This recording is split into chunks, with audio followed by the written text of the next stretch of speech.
Web3 perspective, the illusion of absolute power when personal versus presidential roles collide, ioMatterz, psychology and power and politics. You ever notice how the most powerful people can be whoever they need to be, whenever they need to be it?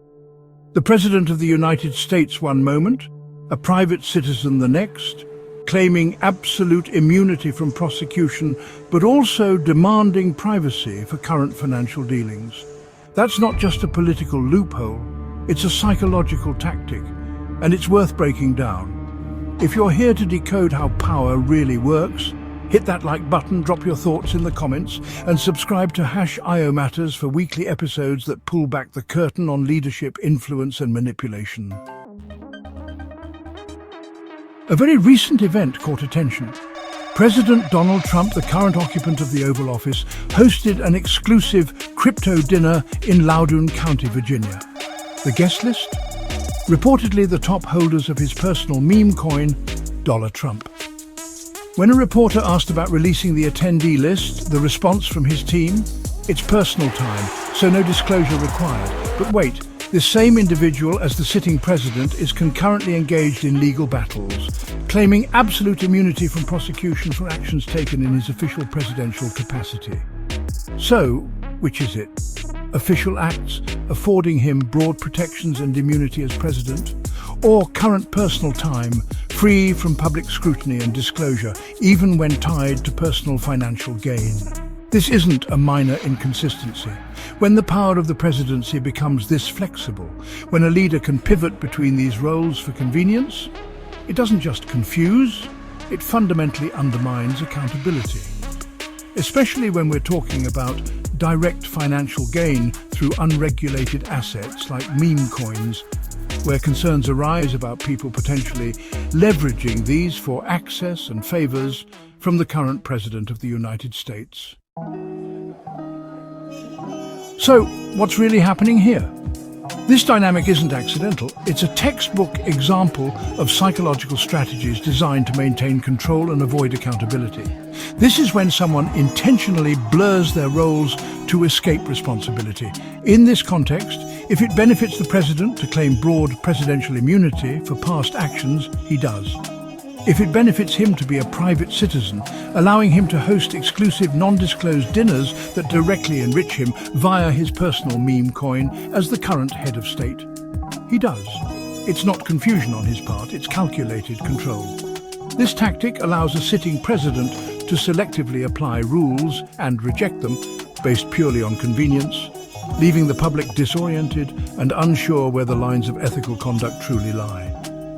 It's about having your cake, eating it and then claiming it was never really cake when it suits you. Why do supporters often accept these glaring contradictions without challenge?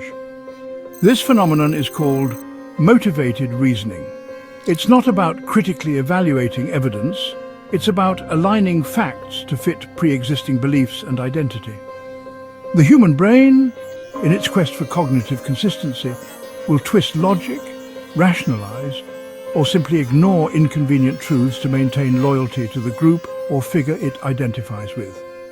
So when critics raise concerns about leveraging unregulated meme coins for access to the sitting president, supporters might rationalize it as, he's just being strategic, or they're all corrupt, he's just honest about it.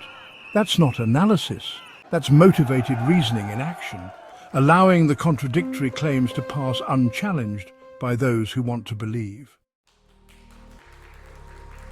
This behavior also exemplifies what we call despotic drift. This is when powerful figures test boundaries, and when no one stops them, they invariably go further. What starts as a spokesperson calling a private dinner, where top meme coin holders are exchanging money for access to the president, personal time, can evolve. This kind of unchecked behavior can lead to evading broader financial disclosures, the shifting of campaign funds, or even the weaponization of government institutions for personal or political gain. Despotic drift doesn't begin with outright dictatorship. It begins subtly with the public and indeed the system accepting blurred lines and a lack of accountability for seemingly small personal maneuvers that have significant financial and ethical implications, especially when undertaken by the head of state. Finally, every move, every statement is a carefully crafted message. This exclusive crypto dinner, far from being a minor event, is a calculated act of impression management. By refusing to release the guest list for an event tied to a personal financial asset, like his meme coin, it signals exclusivity, a sense of being in the club.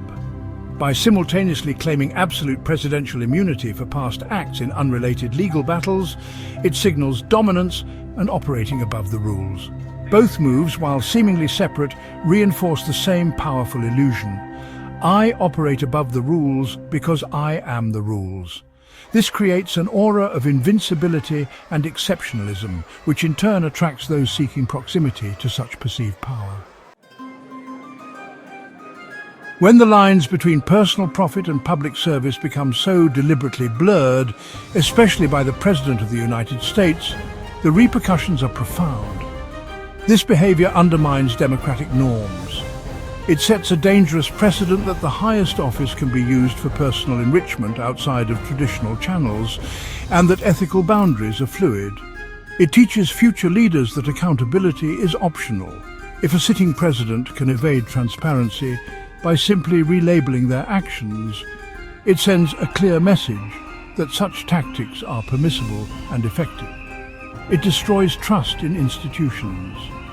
When the public sees such blatant contradictions unchallenged by the leader of the country, it erodes faith, not just in individuals, but in the systems designed to hold them accountable. It encourages apathy. The cynical refrain of "they all do it, so why care?" becomes an easy out, leading to disengagement and a further weakening of civic participation.